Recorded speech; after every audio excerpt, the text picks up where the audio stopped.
Kami guys, may medicine na naman ang batuta. Good evening everyone. Good evening po. Pray nyo pa rin po na magaling na ang baby. Inom na po siya ng kanyang unang medicine.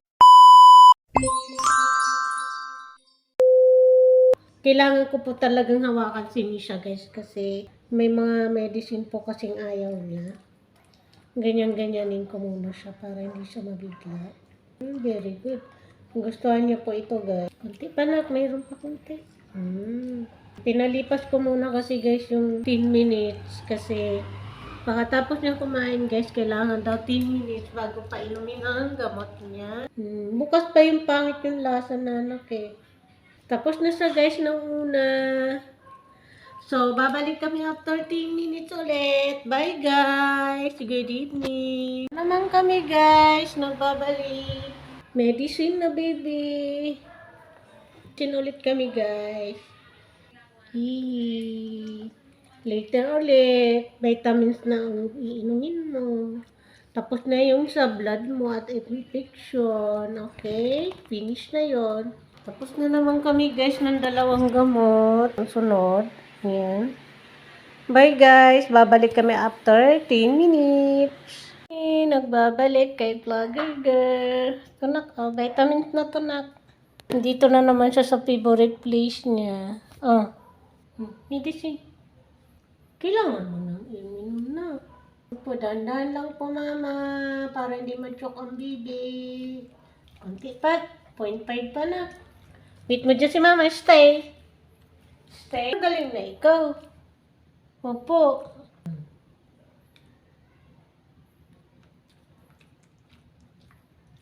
Okay. O, later ulit. Papa. Wawa na yung baby. Wala tayong magagawa na. Kailangan na matapos yung medicine mo. So, yun guys. Babalik kami after 10 minutes. Last medicine. Update namin kayo mamaya sa last niyang medicine. Bye! Guys, last medicine. Update kay Misha. Sabi ko nga sa inyo, si Misha lang po tanging makikita nyo sa vlog na to. For today's video guys. Medicine again kay Vlogger Girl. Okay.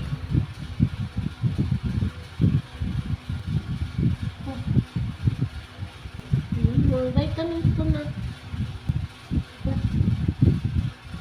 Puno ka na ng ano. 0.5 pa. Kunti na lang. Para galing na ikaw. Sorry. Nai-istorbo yung pahinga ng bata. Tapon. Sorry po. Nai-istorbo. Sorry. Sorry na. Finish na. Tapos na guys. Ang struggle sa buhay ng batang ito. Tomorrow again. Ng 7 na morning. 7 na morning guys. Babalik kami. Tomorrow.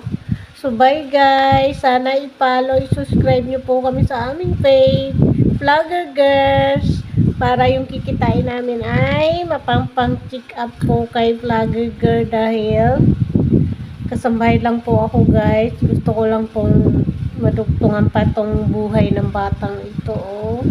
Gusto ko na nga itong ipaampon guys.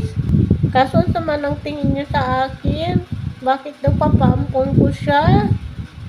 Sabi ko sa kanya, wala na akong pera. So, ayun na guys. Bye na. You tomorrow. Bye! Magandang gabi. Pag-pray nyo pa rin po si Vlogger Girl na gumaling na. Kasi parati pa rin pong may kunting blood ang pupo niya. Sabi ng doktor, normal daw po yun na may ganon kasi wala pa nga siyang 1 week na ginagamot. Totoo naman yung guys. So, 2 buwan o 1 buwan daw po yung gamutan nito guys. Kaya, nag-aalala na po ako kay Misha niyo. So, pag natapos to, hindi ko na alam kung saan ako kukuha ng pampamedicine natin kay Vlogger Girl. Sana po, supportahan niyo po kami sa aming vlog. Ayan, sana i-follow at i-share nyo po itong aming video ni Vlogger Girl update namin kayo sa medication niya. So, ayun lang guys. Marami pong salamat. Bye-bye!